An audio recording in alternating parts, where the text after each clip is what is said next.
It is the nature of the conditioned soul. We are tied with our conditions, because in this world everything we get, we do, we deal with the conditions only.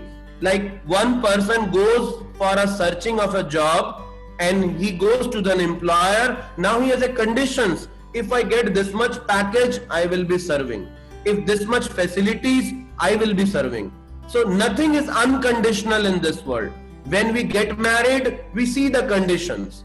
Whether my life partner has this kind of nature or not, he has this much money or not, he come from the similar kind of a background or not. We see the conditions everywhere. While working, while choosing our life partner, we choose a place to live as per our conditions. So nothing is unconditional in this material world. Everything is tied with the conditions. But when we come on a path of Krishna consciousness, we are being taught that we need to render unconditional devotional service. And it is not easy to uncondition our conditionings, which we have brought from lifetimes. It is the lifetime's conditionings. And this is why this path is very simple. Srila Prabhupada said, this path is simple for simple.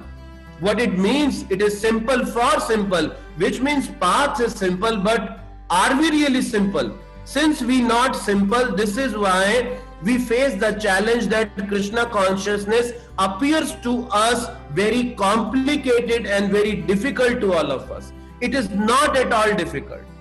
What is the difficulty in this? There is no difficulty in this, but the point is we have made the simplest path to get Krishna very difficult for us because of our conditionings. And this is why we need somebody who's liberated.